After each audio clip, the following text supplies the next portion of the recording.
right, on today's episode of the Anime Village podcast, I welcome on a very special guest. He is Malik Pugh. He's a professional basketball player, and he has played for Team USA 3-on-3 as well too. Malik, welcome to the show. So happy to have you on Anime Village to talk hoops and talk anime. Man, I'm glad you got me on here, man. It's an honor. We're excited to have you on the show. I love basketball, so I'm really excited to talk about your basketball background. I'm also a huge anime fan, so this is a great mix of things. Yeah. I want to know, when did you know basketball was your sport? Like, how did you get into basketball? Honestly, it was kind of one of those things that just happened. Early on as a kid, my mom was just throwing me to any and every sport just to keep me active, keep me from destroying the house. So started baseball, football, but then a baseball hit me in my chest one time in the batting cage, and I've been hooping ever since. So after that, I just fell in love with the game, fell in love with the creativity and the process of it, and yeah, it was kind of one of those things. It kind of tells me. Oh, that's awesome. No, it's awesome. It obviously worked out. Thank God that baseball hit in the chest, because it obviously made a great career for yourself and everything that's going on right now. But I want to know, because you won the Penny Hardaway Classic MVP, and then in high school you were named All District, All Region, and All State, which is a crazy accomplishment. I mean, what was it like to have these accomplishments? Did you meet Penny Hardaway after winning the MVP? Oh yeah, he was actually at the game. So it's funny because life came full circle. So I was actually partially named after Penny Hardaway, with the first name being D. Anthony, his name being Anthony. So he was one of my mom's and my dad's favorite players. So just being able to compete in his event was crazy. It was fun. A lot of great talent out there. A lot of good players I came across. Just competing at that high level and coming out with a little bit of accolades that was fun. That was a great time, great experience. That's awesome. And I remember Anthony Hardaway playing. This is showing my age right now, but I remember him playing growing up, and man, he was a great player. I loved watching him play. I thought that Magic team could have really been something if Shaq stuck around, and it's crazy how it happened. But yeah, it's great. Just have a conversation, man. They would have had that little conversation, like, all right, look, we both in shine. It's enough space for both of us to do our thing and become a duo like him and Kobe did afterwards. It would have been amazing. Yeah, it would have been a lot different down in Orlando if that conversation just happened just a little bit. Yeah. And so you went on to play college basketball. I mean, what was your college basketball experience like? What was it? You played, it looked like you played in the NCAA, you played Division I and NAIA. What was the experience of playing both? So both have their own skill sets, their own I guess type of culture of how they want to play. NCAA is more like, you see big time athletes. You see like people that can run, jump, and have like a different height and different skill set. In NAIA, you see more of those hard nosed, hard working, blue collar players that you don't see as much in the NCAA. Not saying that you won't come across those teams, but you see a lot of raw talent in the NCAA compared to NAIA. Like those two experiences kind of I say it's a blessing for me to see so many different levels of the game of basketball and how it can be played. So in that sense, it was like going from I guess is how you compare the two. How you compare the two is like going from I guess a pro-am to the Drew League. You know what I'm saying? It's both. They're both still on the same level, but it's just different. You'll see a different vibe place. Yeah. I mean, I've heard there's a great talent at both levels. I mean, NAIA is no joke for sure. I know a lot of people don't really look at it much, but I know it's not a joke at all. I know some great players that came in at NAIA. Just give me 1 second. I just got to pause this real quick. All right. So NAI is no joke. I mean, you played at Dalton State your senior year. What was the experience like playing at Dalton State and, taking your game to another level there? Playing at Dalton State was refreshing. I ended up going there because of the familiarity from the coach, the head coach. He used to be assistant at UT Martin. Oh, So nice. so the first school that I was going to, so from the NCAA school, he ended up getting the head coaching job at the NAIA school, and just gave me an opportunity to continue to compete at the college level. So it was a great experience. Met a lot of people, met my wife there, Oh, nice. so it worked out. It worked out in a good way. Yeah, it's funny how those life experiences, some things just kind of turn out like from you getting hit in the chest from playing baseball to switch it over to basketball. You meet your wife at Dalton State, and obviously your basketball career is taking you really far. I mean, what was the decision to go pro, and like who are you currently playing for? I know we talked about it a little bit off there, but explain to the listeners. So um, ask that question one more time. Yeah, Sorry. no problem. What was your decision to go pro, and who are you currently playing for? Okay, all right, my bad. No, So so my decision to go pro was based on basically I knew nothing else but hoop. I knew nothing else but basketball. I had a couple of coaching opportunities at a middle school that I ended up coaching at once I came back from playing overseas, Three Oaks Middle School.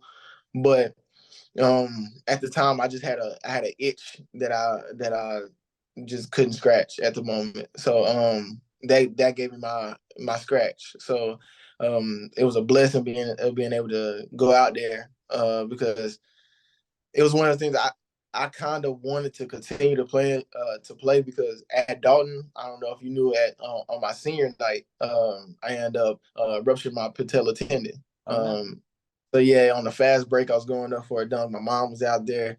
I was hyped up, juiced up, and playing great. And I went out for a break, went up. I was like, I'm supposed to be in the air right now. And so it kind of like the doctor ended up saying my calf produced more power than my knee could take, and it just pushed up into my thigh. Uh, so during that recovery process, um, like I ended up meeting Tremaine Dalton from the process. I met him throughout that process, throughout my recovery, and I just felt like it was a stone unturned. Me putting all this time into the game and not being able to compete at the highest level. So that meeting him, um, continue to work out, recover, sharpen my tools, mentally get in a better headspace, spiritually get better. It put me in a good place to like, what, I should be able to make this jump to go pro. And make that happen because I don't want to have any regrets. that's awesome. That's great. It's awesome that you met Coach Dalton and it was able to kind of, turn your career around and get going, like, get back onto pro and wanting to go pro and get your leg back in shape. That sucks about that injury, but luckily for you, you're able to come back from it. Now, what's it like playing overseas and playing for all Air Force, American Air Force? Like, what's that like? It's it's a great experience. It's a different dynamic than any type of basketball that I've played before. Yeah, Because you can only imagine you playing against military guys. So at the core, they're competitors. yeah, They are aggressive. They're physical. Uh, you know, they have that chip on their shoulder because you gotta think these guys are in the field, on a daily basis or working their jobs or doing whatever they do for their specific AFSC or their specific job that they have within the military. So coming out here and playing, it was like wow, like this ain't regular basketball. Like this is still competing, but it's competing at a different level. Like it's more like you got to be a man. You yeah. got to be a man gotta play. You know what I'm saying? So yeah, it's a great experience, and also playing overseas. It's a different dynamic of basketball as well. It's more, you know, cerebral. You know what I'm saying? Pass, cut, move. You Yep. gotta make timing. You know, all that type of stuff. So that's why I say like seeing basketball in so many different lights is crazy. It's crazy.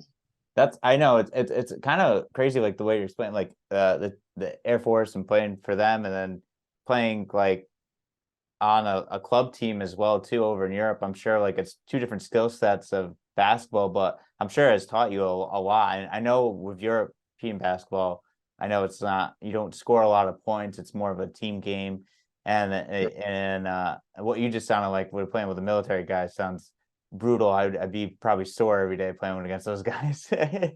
But but man, my ankle is my ribs, shoulder, all that type of stuff. It's pretty physical and like yeah, they'll get nitty gritty with you. It's like playing against a starting five with Draymond Green. Oh God! Don't let him choke you out like he did like Rudy Gobert the other He's been day. waiting. He's been waiting to choke out Rudy.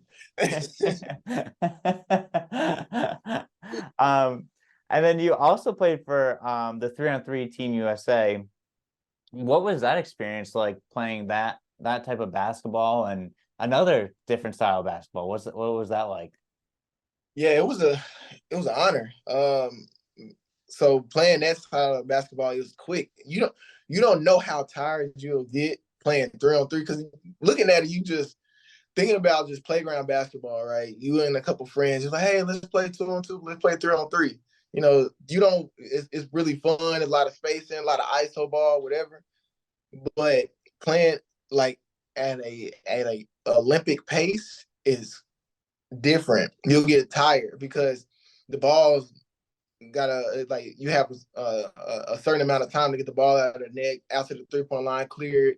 It's a different set of rules that I didn't know adjusting at first, but it's fun and like that's something I definitely look forward to doing here in the future again because that play is so exciting because you're on an island. You're on an Yeah. island every time. So you get that ball out, you gotta be moved, you gotta have your head on a swivel. It's fun. It's real fun. That sounds amazing. It's also kind of cool. You get to represent your country as well too at Olympic level. But that's awesome. That sounds intense. It's not like you said, it's not like when you're playing with your friends 3-on-3 basketball, but Yeah, especially at Olympic level, you're playing I'm sure some great athletes out there as well too. a little different. Yeah, just a little bit. And I know we kind of mentioned a little bit before, but um, Coach Dalton, like, what has he meant to you? I know he linked us up for this podcast. What has it been like to know Coach Jermaine Dalton and link up with him? Oh man, he's been a great mentor in my life, a great person. He don't like to be called mentor or like look up whatever. But he's been a brother, for sure. He calls his process the family, and he takes that to the heart. Like he really is about his people and the development of the people that support him. It's all about community engagement. It's bigger than just basketball, and that's one of the things that he helped me with throughout my recovery process is understanding that you can use that orange ball to affect so many different lives outside of just the sport. It could be a symbolism of life. You can make a lot of things happen. Um, being being that we did like a stop the violence campaign, we traveled to France, did camps and things like that. So he's definitely opened my eyes to a different lens and a different impact that you can make through just a orange round ball full of air. You know what I'm saying? So it's crazy how we met, and he's great people, great guy. Yeah. Yeah, I like him a lot. It's just an amazing it's amazing what he's doing out there, and I think he definitely deserves more recognition for everything he's doing and like doing opening courts and focusing on, like, just everything that he's been doing. It's awesome. I love also he has his own manga now too, so it's cool to talk about his journeys and everything. He's just a great guy who deserves it all. So I'm glad that you two are friends and he's helped you out, and I'm sure that you learned a lot from him and give back as well to the community as well. Sure, for sure. He got me on this humanitarian journey as well. Yeah, I love it. I love it. All right, I want to jump into the anime fandom now. You have the Kakashi shirt on. I love it. Uh, it's awesome. I want to know, where did your anime fandom start? How did it begin? So honestly it started through Yu-Gi-Oh and Pokemon cards. Yeah. So I don't know if you remember that big wave of like everybody having Yu-Gi-Oh cards and Pokemon cards. Like you used to look at Pokemon cards as like collector's items. They used to have them in like the little plastic slip Yeah. in a binder, Oh you yeah. know. But the Yu-Gi-Oh cards, those are like your thug cards. You got those just way in your pocket. You ready to pull them out and hit them with a card anywhere, any on the bus, at the lunch table, or whatever. So that's my introduction into anime, and then after that, I just started. Of course, everybody Dragon Ball Z is that's that's the show. That's kind of like the trampoline that catapults you into everything that's anime. So, but I do have a strong argument about Naruto versus Dragon Ball Z, but that's for a different day. But that's like my interest in it came from basically trading cards, those cards, and I was a big drawing.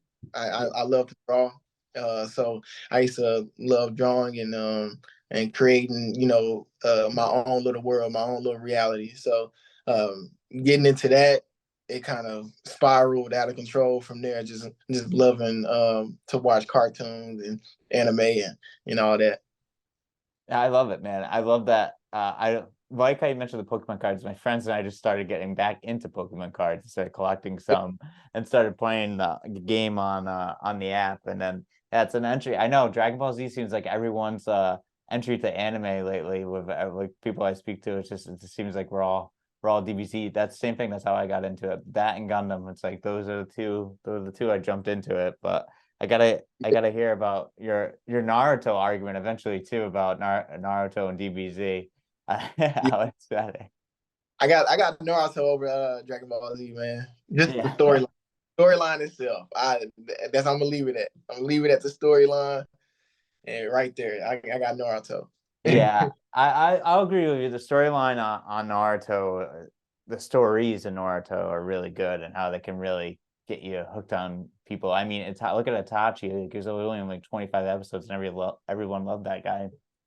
Yeah, that's what I'm saying. Like you get invested into each and every character. Like, of course, in Dragon Ball Z, you'll see like certain powers or certain Saiyans or Planet Net. You see that, but like Piccolo and Kid Buu and all those type of people, you kind of like are a fan of them, but you're not invested into them. Like you don't care what they do in their personal life. Like Yeah, you don't care about side fillers that they got going on. But in Naruto, you care about what Sasuke had going on. You care about what Orochimaru had going on. Like you had those people that's like, they're yeah. interesting. It is. It is. It's funny how like a show like that can draw you into so many characters, and I feel like DBZ, I only care about like three or four characters, and that's kind of like I'm like, I don't really, I could really deal without the Yamcha storyline today, or And like whatever. You know. nobody really. So I am assuming I want to leads me to my next question. So, what are your top three favorite animes? Oh, so Naruto, of course, I'm throwing that in there. Um, I'm gonna have to say Attack on Titan. Oh, good one, good one. Attack on Titan. That'll make a grown man cry. Yeah, seriously. And just because we're merging the two worlds of basketball and anime, I'm gonna go Kuroko basketball. Oh, I'm that's a gonna go good Kuroko. one. It's So yeah, also, those. I like it. I like it. Are you watching anything currently right now? Any shows or anything that you're currently watching? I just finished Record of Ragnarok. Oh, that's a good That one. that was a real quick one, and then I'm also watching the Keegan games. Um, I've been watching that one, and Death Note. Those are my three that I got in rotation right now. Oh, nice. All right, nice. What was the second one? I haven't heard of that before. Oh, the Keegan games. Yeah, no, I haven't heard that. Oh, you got to get into it. So it's on Netflix. Okay. The Keegan games is about basically how big they have big businesses putting fighters into a tournament, Oh, and so basically each fighter is representing a company, and they're fighting to gain control over the whole tournament, or power control of the economy that goes on in the world. So it's real interesting. You got a lot of different layers into it. I recommend it to you for sure. oh yeah, I'll definitely check that out. That sounds very interesting. I'll definitely Mm-hmm. watch that. I have a couple more questions, and so if you were to start a basketball team with five anime characters, who would it be? Oh, dang, that's a good one. Yeah. Or if you had the number one draft pick, who would you build around first? Who's the one guy you would take first? Of course, you'll build around Goku. Yeah. Build around Goku. That's LeBron right there. So building around Goku. I guess starting at point guard, I put Naruto Yeah. or Sasuke. It's one of them.